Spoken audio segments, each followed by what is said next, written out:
Pessoal, começando mais um vídeo. Dessa vez é o último vídeo da saga do joelho. A gente vai falar de osteoartrite, vai falar um pouquinho sobre artroplastia de joelho, né? E a gente fecha essa saga do joelho, tá? Então aqui eu fiz um desenho do lado, né? Então aqui a gente tem nesse primeiro aqui do lado esquerdo, a gente tem o joelho todo degenerado, né? Então algumas características que a gente vê geralmente no processo degenerativo, né? A gente tem nos exames de imagem diminuição do espaço articular, formação de osteófitos, né? Isso aqui não é uma ressonância, mas só citando ali mesmo. E aqui a gente tem o joelho, né? Pós-artroplastia total ali de joelho, tá? Então a gente tem ali o componente femoral, o componente tibial, né? A gente vai falar um pouco sobre eles daqui a pouco, mas só para vocês entenderem mais ou menos qual que é a ideia, né? Então você pega um joelho degenerado e coloca lá as próteses no lugar. Então, quando a gente fala de osteoartrite, né, artroplastia de joelho, a osteoartrite, começando por ela é uma condição musculoesquelética,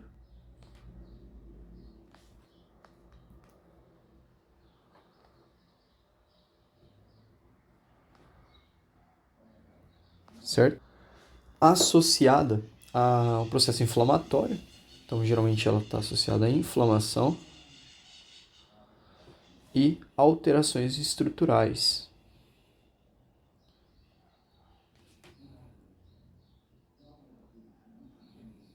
E aí aquelas que a gente já comentou ali. Então a gente tem uma degeneração da cartilagem articular,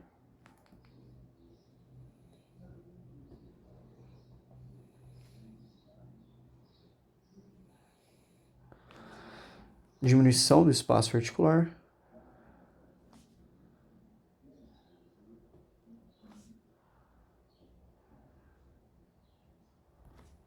e também, né, a formação dos osteófitos ali. São achados, né, bem comuns ali nos exames de imagem, né?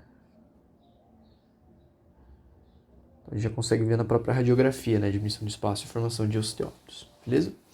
Quando a gente pensa na prevalência da osteoartrite, né, ela é uma causa muito comum de dores no joelho, né? Então, de modo geral, os estudos trazem que ela tende a acometer 3,8% da população atualmente, né? A gente tem uma prevalência maior da osteoartrite em mulheres do que em homens. Isso também é um dado importante. E em relação à idade, né, o principal acometimento é em indivíduos mais velhos, né, então acima dos 50 anos. Aí a gente tem osteoartrite primária, osteoartrite secundária, né, a gente tem vários fatores relacionados à osteoartrite, né, a gente vai falar um pouquinho sobre isso também. Mas antes disso, vamos falar sobre os critérios diagnósticos, né? Então a gente tem uma combinação para fazer o diagnóstico da osteoartrite. Então, os critérios diagnósticos estão relacionados tanto com sinais clínicos encontrados, né? Então, sinais clínicos, aquilo que o paciente relata, né? Então, sinais e sintomas, e também os exames de imagem. É isso que os consensos mais atuais de osteoartrite trazem para a gente, tá?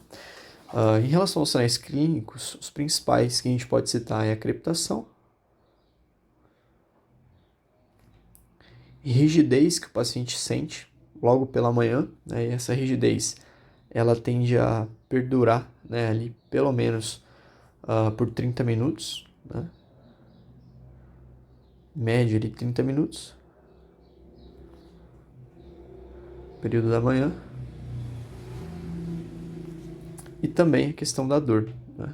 Então esses são os principais sinais clínicos ali que a gente encontra no paciente com osteoartrite, tá? Então crepitação, rigidez na parte da manhã, superior ali a 30 minutos, é uma rigidez que começa ali, depois de um tempo ela tende a ir diminuindo, né?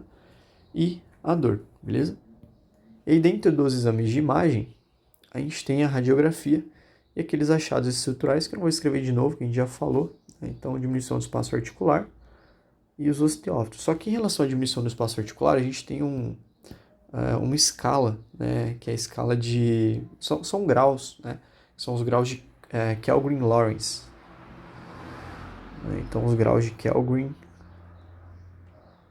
Lorentz, que está relacionado ali ao grau de diminuição do espaço e tal. Então tem alguns cálculos ali. Basicamente tem uma escalinha, né?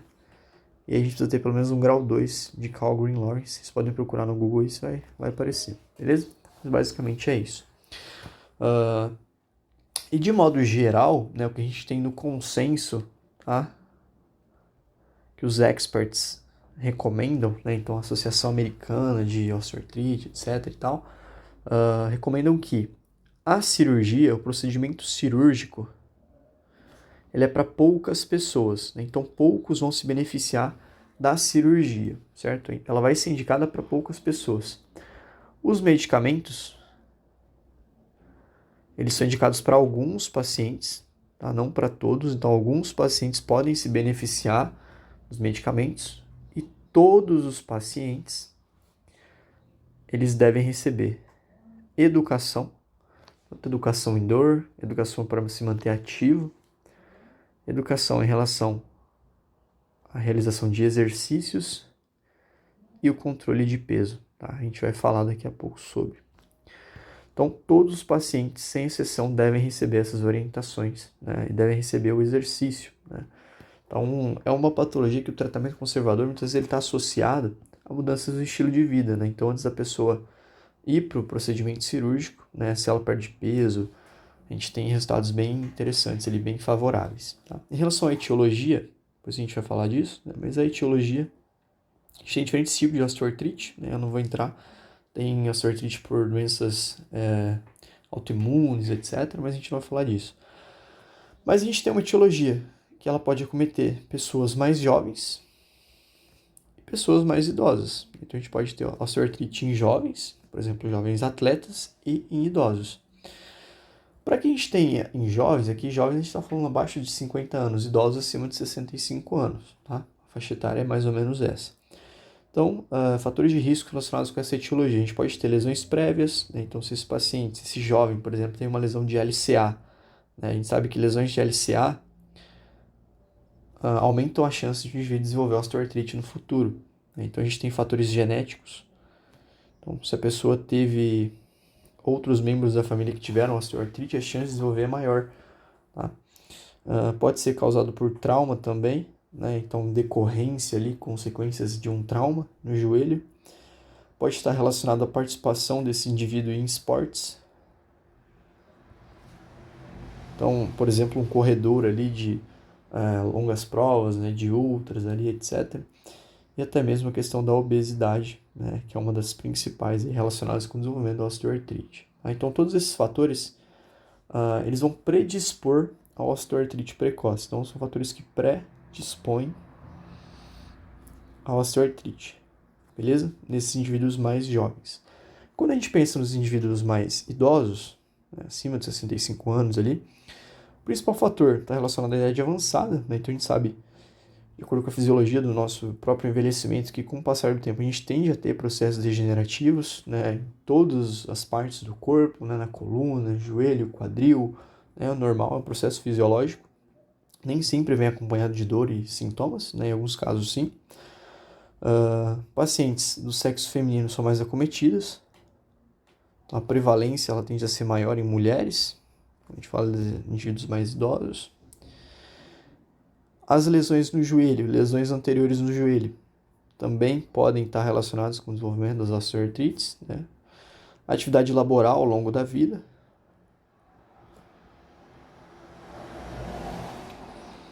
A densidade óssea.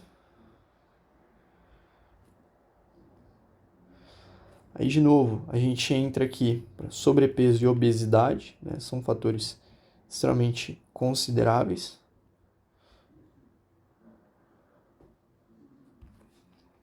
E fraqueza de quadríceps, também é um fator associado ao desenvolvimento da osteoartrite, né? Então, a gente tem estudos que mostram, né, que fraqueza de quadríceps em mulheres aumenta ali 65% de chance do desenvolvimento da osteoartrite. A chance de desenvolver osteoartrite está relacionado com o aumento da dor, também com a diminuição da funcionalidade, beleza? Em mulheres. Então, basicamente é isso em relação a essa etiologia, né? Então, a gente sabe que não é uma doença que vai acometer somente indivíduos idosos, a gente pode ter indivíduos jovens, e nos idosos a gente tem vários fatores, né? Os principais aqui, a gente poderia dizer fraqueza de quadríceps, sobrepeso, idade avançada aqui. Então, são alguns dos fatores principais, beleza? Em relação a fator de risco, né, o principal fator de risco que a gente tem evidenciado na literatura é o sobrepeso, né? Então, a obesidade é um fator de risco extremamente importante. Então, obesidade. E aí a gente tem um mecanismo tanto mecânico, né, quanto metabólico relacionado a essa obesidade e o aumento de chances de desenvolvimento de osteoartrite. Então, a gente tem a questão mecânica, que vai estar relacionado com o aumento da força de compressão mesmo, né? Então, o excesso de peso. Então, você tem um indivíduo com excesso de peso. Isso faz com que esse indivíduo tenha uma maior carga articular, então essa articulação ela precisa lidar com mais carga, né? Associado com isso, né, você tem um indivíduo com sobrepeso, geralmente, né, não estou generalizando, mas indivíduo com obesidade, né, no caso, tende a ter uma diminuição da atividade, né, e essa diminuição de atividade, consequentemente, leva a uma fraqueza, né, muscular ali. Entre esses músculos a gente pode citar o quadríceps. Então isso é uma explicação associada ali a esse fator mecânico, né, mas o principal tá aqui, né? Então, excesso de peso que aumenta a carga articular, né? Que gera um desgaste articular maior. Tá? Em relação à obesidade, a gente também tem um fator metabólico, né? Então, a gente tem ali o aumento das adipocinas, né? Que são inflamatórias, extremamente inflamatórias. Então, a obesidade, ela faz com que a gente tenha um processo de inflamação sistêmica. Então, gera uma inflamação sistêmica, né?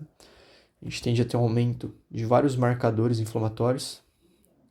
Então, tem estudos que mostram que indivíduos obesos eles tendem a ter um aumento, por exemplo, do IL-6, né, interleucina 6, TNF-alfa, né, entre outros marcadores ali, como eu já falei, o aumento das adipocinas, né, que geram vários danos ali em vários tecidos. Beleza? Então, esse é um fator de risco extremamente importante. E controlar o peso desse indivíduo, né, o controle de peso, é algo que gera efeitos muito interessantes, que é o que a gente vai falar aqui agora. Então, eu fiz aqui uma balancinha só para mostrar, né, que a gente está falando de controle de peso, né, no caso, quando a gente está falando de um indivíduo que desenvolveu osteoartrite e ele tem sobrepeso, tem obesidade, né, então a gente tem estudos, né, que mostram alguns dados interessantes, né. Então, por exemplo, alguns estudos mostraram que quando o indivíduo tem uma diminuição de 10% do peso corporal, né, o indivíduo obeso ele perde 10% do peso corporal, né, isso já faz com que a gente tenha diminuição da compressão articular e diminuição de vários marcadores que a gente falou ali em cima. Tá? Então, uma diminuição de marcadores e também diminuição da compressão articular. Tem outro estudo que foi feito com indivíduos que fizeram cirurgia bariátrica, né, e perderam cerca de 20% do peso corporal. Esses indivíduos que fizeram a bariátrica, eles tiveram uma melhora da função e a diminuição da dor, mesmo, né, mantendo as estruturas ali, as alterações estruturais. Tá? Então isso é importante a gente saber também, que as alterações estruturais, elas se mantêm. Até porque é um processo degenerativo, né? Então, o que é interessante desses estudos? Eles mostram que, mesmo tendo um processo degenerativo, tendo aquelas alterações estruturais, diminuição do espaço articular, osteófise, etc., se você tem uma perda de peso, no caso aqui significativa, né, 20% do peso corporal, esses indivíduos eles têm uma diminuição da dor e melhora da função, certo? E aí a gente tem estudos também que mostram que, de modo geral, né, a diminuição do peso corporal é uma forma de prevenir ou de diminuir a evolução da osteoartrite. Tá? E vários outros estudos aqui, só alguns que eu peguei ali, que a gente viu, né? E, de modo geral, o que a gente pode concluir disso, né? Então, a gente pode concluir, com base em vários estudos, que o controle de peso, ele é fundamental, o controle do peso, ele é fundamental no tratamento da osteoartrite, beleza? Bom, em relação às recomendações, né, gerais ali, a gente tem de consensos, recomendações gerais, tá? A gente tem a questão dos exercícios, né? Então, são indicados para indivíduos com osteoartrite, né? Principalmente fortalecimento de quadríceps, etc. Hidroterapia, ela é bem-vinda, né? Lembrando que os exercícios não precisam necessariamente serem dentro da água, né? A gente pode fazer exercícios aqui, no caso, no solo, mas a hidroterapia é um bom recurso porque a gente tem diminuição das forças de compressão. Treinamento de força, um treinamento resistido mesmo, ele é benéfico. Educação do paciente, então em relação a se manter ativo, né? Não fazer com que o paciente fique mais parado ainda mais parado, né? Perca ainda mais massa muscular, etc. Emagrecimento, então controle de peso, né? A gente viu isso aqui, que realmente gera um impacto positivo. Uso de suplementos, né? Como aqueles suplementos para reposição de cartilagem, etc. Né? Então aqueles glucosaminas, condroitina, etc. Não tem comprovação, né? Então em relação ao suplemento a gente não tem comprovação que realmente funciona, até porque o processo que a gente fala de suplementação vai para o intestino, vai absorver, então a chance de ir e chegar na articulação naquele ponto específico é muito difícil, né? Então por isso que não tem tanta comprovação. Procedimentos como aplicação ali de ácido hialurônico, né? Ácido hialurônico é inclusive não recomendado, né? Então é recomendado que se evite fazer isso. Então, aplicação de ácido hialurônico não é recomendada. E por fim, né, as diretrizes trazem que o uso de corrente, né, TNS ali para analgesia estática, não ganha de placebo, ou seja, também pode ser evitado, né? Então, se algo não ganha de placebo, significa que não tem efeito nenhum, né? Então, TNS estático ele não ganha de placebo em vários estudos, então nesse caso pode ser evitado, beleza? Ou deve ser evitado, né? Agora, o TNS associado ao exercício, esse sim tem efeitos positivos, né? Porque você faz a aplicação da corrente, né, associado para que o paciente consiga fazer o exercício, e o efeito está no exercício. Só que TNS isolado, né, não ganha de placebo, não foi melhor que placebo em vários estudos aí, tá? Então a gente tem, né, de forma geral, algumas recomendações em relação ao tratamento conservador, né? Então, antes de fazer qualquer cirurgia, é realizada, né, a tentativa de fazer o tratamento conservador. Uma vez que esse não deu certo, aí a gente vai para o procedimento cirúrgico. Em relação à osteoartrite de joelho, as principais indicações para o tratamento cirúrgico, né, quando a gente pensa na indicação para a cirurgia, a gente tem um processo de degeneração avançado, né, então estágios avançados de osteoartrite que geram muita limitação, né, muita dor, diminuição de funcionalidade, né? Uma vez que o tratamento conservador falha, ele também é indicado o tratamento cirúrgico, então a falha do tratamento conservador é uma indicação. Indivíduos que têm mais de 55 anos, por conta da duração da prótese, né? Então dificilmente esses indivíduos vão precisar de uma revisão, por exemplo. Então nesse caso já é indicado que eles façam a cirurgia. Abaixo de 55 anos não é tão indicado, é recomendado mais o conservador mesmo, porque esses pacientes eles são jovens, então muito provavelmente essa prótese vai ter um desgaste, vai precisar de uma revisão, né? E casos em que o paciente ele já adquiriu deformidades articulares por conta do processo degenerativo. Então essas são as principais indicações cirúrgicas, tá? E agora a gente vai falar um pouquinho sobre a artroplastia de joelho, né? Eu fiz até uns desenhos aqui que eu tinha deixado aqui embaixo, a gente vai falar dela agora.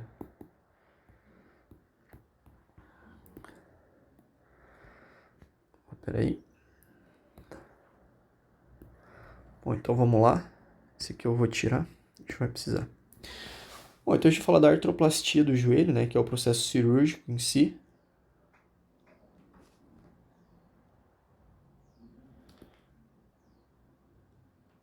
Então, procurei algumas fontes para tentar trazer uma coisa bem completinha, né?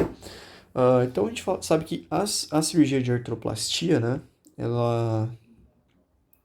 a artroplastia de joelho, né, de modo geral, ela tem por objetivo fazer a substituição das superfícies articulares, né? Então a gente vai ter a substituição, substitui as superfícies articulares por próteses,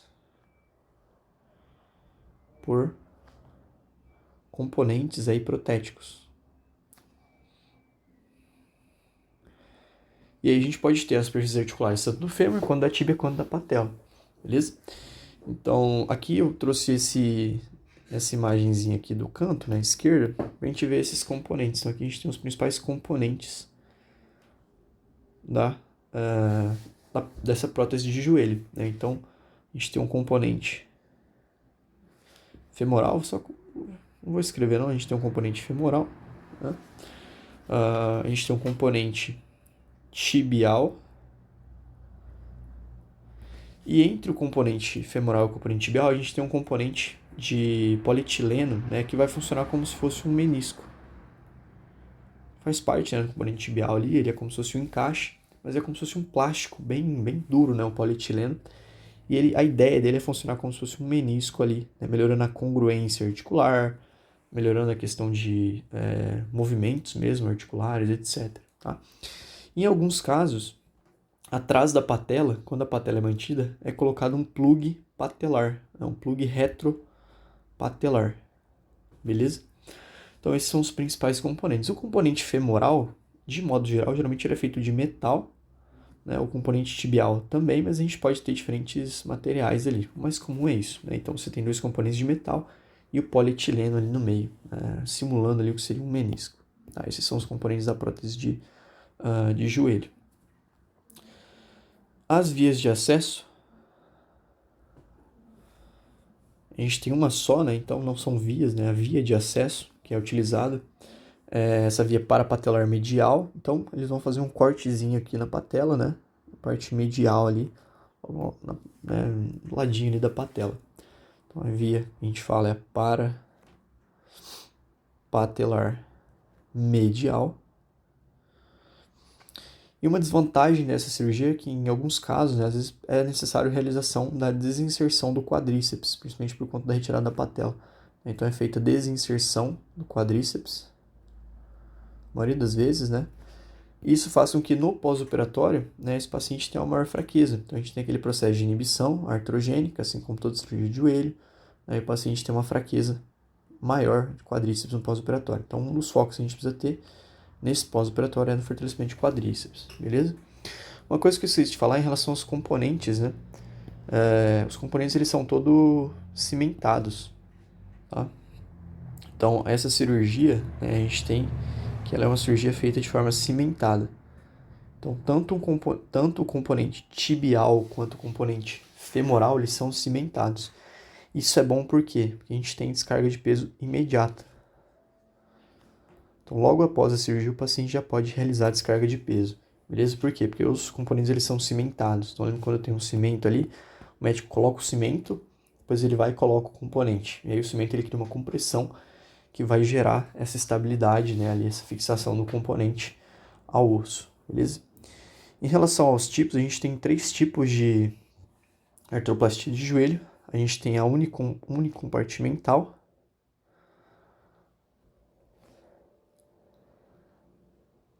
né? Então você vai ter só a substituição da superfície articular do fêmur ou só a substituição da superfície articular da tíbia.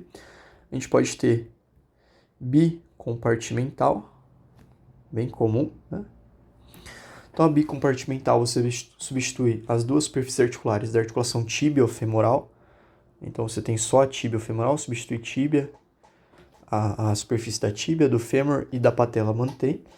E a tricompartimental, você tem a substituição da patela. Então, a tricompartimental é a chamada artroplastia total de joelho. Então, a gente tem a parcial, que é quando a gente tem ou a uni ou a bicompartimental, e a total é quando a gente tem a substituição da patela também, tá? O que é importante a gente saber aqui, que em ambos os procedimentos a gente não tem mudança, né, na função e na dor. Então, não muda de um procedimento para o outro, função e dor. Em todos a gente vai ter o mesmo prognóstico ali, tá? Então, muito bom. Eu tinha colocado essa imagenzinha aqui no canto, né? Eu nem ia falar disso, mas eu vou só citar, né? Só para a gente saber que existem também diferenças em relação à restrição da prótese, né? Então a gente tem a prótese que ela é semi-restrita, que é essa aqui, né? Que tem como se fosse essas bolinhas nas laterais. E a gente tem a prótese que ela é restrita, né? Que é essa aqui da direita. Então ela pode ser semi-restrita ou restrita. Qual que é a diferença? A semi-restrita, ela vai permitir movimento de flexão e extensão, né? E ela também permite rotações da tíbia. Então ela permite movimentos de rotação. Lembra que no joelho a gente tem os movimentos de flexão e extensão, que são os principais, mas a gente tem movimentos secundários de rotação da tíbia. A tíbia roda internamente e externamente. Essa fixação, que é essa prótese semi-restrita, né, ela permite esse movimento de rotação. Então ela acaba sendo mais funcional. A restrita, ela permite somente o movimento de flexão e extensão. Então, muitas vezes esse paciente não vai conseguir realizar as rotações ali tibiais, tá? Então, um pouco menos funcional, mas só trazendo ali para citar mesmo. Dúvida que às vezes acaba surgindo, né? O que é feito com os ligamentos, né? Os ligamentos são todos retirados, né? Os cruzados ali. O LCP, em alguns casos, ele é mantido, tá? Por quê? Para melhorar a propriocepção. Então, em alguns casos, ele é preservado em alguns casos, porque ele melhora a resposta, né, o posicionamento articular que o indivíduo tem. Então, ele melhora essa questão proprioceptiva, propriocepção do joelho, beleza? E aí tem uma prótese específica, que é a prótese de retração, né, de retenção, perdão, que o paciente utiliza, tá? Em alguns casos também é colocado um plug posterior na prótese, né, que serve para melhorar a estabilidade, diminuir o desgaste, né, evitar a luxação e tal, só que ele acaba bloqueando a flexão, tá? Então, só algumas considerações, eu nem vou anotar sobre ele, beleza? E basicamente é isso, né, em relação ao procedimento cirúrgico aí da artroplastia de joelho, tá? No pós-cirúrgico a gente pode ter algumas complicações que são comuns de todo procedimento cirúrgico, a gente sempre pode ter complicações, né? Então, em alguns casos pode acontecer, né? Eu gosto de desenhar a caveirinha lá, quando a gente fala de complicação, que aí a gente associa, né, com algo que BO ali, né? Algumas são raras, outras são mais comuns, mas a gente sempre tem esse risco de ocorrerem as complicações. Então, a gente pode ter, né, no pós-operatório, rigidez articular. Tem o risco de infecção, porque é uma cirurgia aberta, né? Ela não é feita por vídeo, como a artroplastia de quadril, então o corte ele é grande, é uma cirurgia aberta. A gente pode ter um problema de cicatrização, pode ter uma cicatrização ruim, principalmente pacientes diabéticos, a gente precisa ter cuidado com esse processo cicatricial. Tem o risco de trombose venosa profunda, assim como toda cirurgia ortopédica. Risco de lesão vascular, então a gente tem várias artérias que passam próximas ali ao joelho, artéria geniculada, artéria poplítea, né? Então pode ter uma lesão arterial, mais difícil, né? Mas pode acontecer, principalmente na poplítea que está posterior, né? Mas nunca se sabe. Pode ter fraturas durante procedimentos cirúrgicos, né? Então fraturas periprotéticas ao redor da prótese, porque na hora que o médico vai fazer o canal e tal, ali, protéticas, ele usa um martelo mesmo, então furadeira e tal, então é um negócio meio violento. E o déficit de força de quadríceps, né? A gente já falou também. Então essas são algumas das complicações que podem estar associadas a esse procedimento cirúrgico aí, beleza?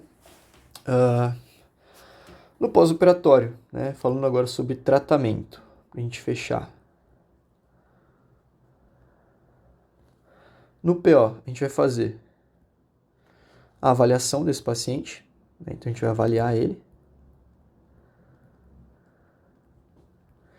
E a avaliação ela envolve várias coisas, né? Então dentro da avaliação, a gente vai verificar amplitude de movimento, a gente vai verificar força muscular, músculos de quadril, joelho, tudo, né? A gente faz a inspeção, a gente vai ver questão de cicatriz, questão de edema, coisas nesse sentido, testes funcionais. Aí os testes funcionais são testes mais específicos, né? Então a gente tem, por exemplo, o teste muito usado é o TUG, o Time Up and Go, né? Que é aquele que ele levanta da cadeira, anda 3 metros, dá a volta no cone e volta. A gente tem Teste de caminhada de 6 minutos, também é bem utilizado. Testes da gerontologia, né? A gente vê bastante na geronto. Caminhada de 6 minutos. E testes de subir e descer escada. Subir e descer escadas. A gente tem também questionário de avaliação. Então, questionário de osteoartrite, mas como é o WOMAC. E tem a questão de avaliação de sensibilidade também, né? A gente pode ter lesões nervosas também, procedimento cirúrgico, não é uma complicação, então a gente também avalia a sensibilidade desse paciente, tá? Então, de forma bem geral mesmo, né? Dando aquele resumão aí do que a gente costuma ver, tá? E aí dentro do processo de reabilitação, a gente vai falar mais geralzão, né? Não vamos aprofundar muito, mas a reabilitação a gente inicia já no pré-operatório, né? Então a gente pode começar a fisioterapia pré-operatório, a fim de melhorar os estados pós-cirurgia. Então aqui no pré-operatório a gente avalia a condição do paciente, a gente vai avaliar a condição desse paciente, como ele chegou, né? A gente vai promover orientações em relação a como vai ser, né, o procedimento ali, o pós-cirúrgico, coisas nesse sentido. A gente faz o preparo pulmonar, né? Então técnicas de expansão pulmonar, para evitar complicações respiratórias no PO. E questão de deambulação também, né? Então, como vinha sendo a deambulação desse paciente no pré-operatório, né? E aí a gente tem o pós-operatório. E a gente tem o pós-operatório imediato, que seria ele já no ambulatório, o cara acabou de sair de cirurgia, a gente já vai atender ele, né? E aí a gente já começa, é importante no PO imediato, a gente fazer uma boa inspeção, para a gente avaliar se não tem nenhum tipo de complicação, né? Avaliar, por exemplo, a cicatriz, a cor do sangue, né? Até o cheiro do sangue, o sangue com um cheiro meio estranho, meio forte, pode ser que tenha uma infecção. A gente avalia edema, trofismo, né? Então a gente já consegue ver, geralmente já tem uma hipotrofia por conta da inibição do quadríceps, a questão de circulação, né? Extremidades principalmente, então, coisa que a gente avalia. E a gente já começa com algumas condutas, né? Então a gente já faz exercícios metabólicos, como sempre, então pode fazer mobilização. Mobilização da patela é algo que a gente faz muito, né, em cirurgia de joelho. Pode fazer drenagem, em alguns casos. Aqueles exercícios metabólicos de tornozelo, então exercícios metabólicos.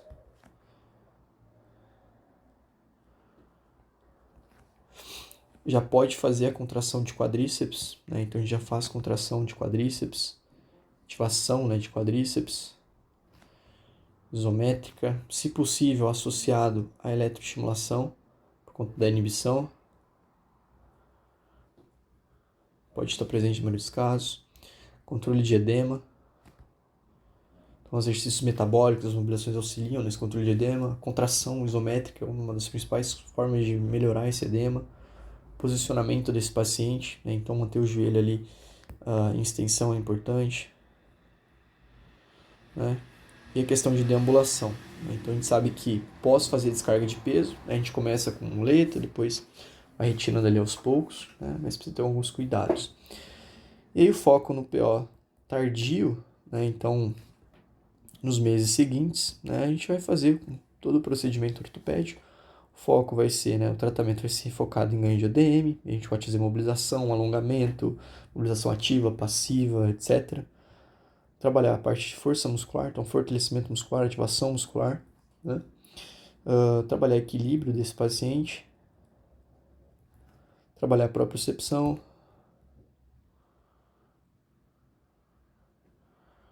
a parte cardiorrespiratória também é importante, então condicionamento cardiorrespiratório, né? E a funcionalidade, né? Então a gente vai trabalhar as valências, as capacidades físicas de modo geral, né? A funcionalidade, a avidez, então a gente vai retornar esse paciente para a vida que ele tinha antes, consequentemente com melhor qualidade de vida. Pode praticar exercício, pode ter uma vida normal, o que é importante, né? Não só no PO, mas sempre, né? Aí que ele vai, um cuidado que esse paciente precisa ter, evitar, né, exercícios ali, evitar tarefas que envolvam alto impacto, né? Então isso é para toda a vida. Por quê? Tá com uma prótese, né? Então ela tem um certo tempo de duração, né? Se esse paciente faz muitos exercícios de alto impacto, gente pode ter um processo de desgaste dessa prótese muito rápido. Isso não é bom, né? Porque ele tem que fazer uma revisão e a gente tem mais complicações, etc. Tá? Então, bem geralzão mesmo, né? Aula de... essa revisão, né? Não aula, mas essa revisão de osteoartrite de joelho. Então, a gente falou geral ali sobre a reabilitação, falou sobre a cirurgia, né? Algumas recomendações, né? Falou sobre os fatores de risco, etiologia, critério diagnóstico, prevalência, etc. Tá? Então, esse é o fim do vídeo, né? Vamos encerrar por aqui. E agora a gente acaba, né? De vez encerra aí essa minissérie sobre joelho, né? Então a gente falou de vários temas ali relacionados ao joelho. E aqui a gente encerra. Então, valeu por ter assistido. Então, até o próximo vídeo. Valeu, até mais.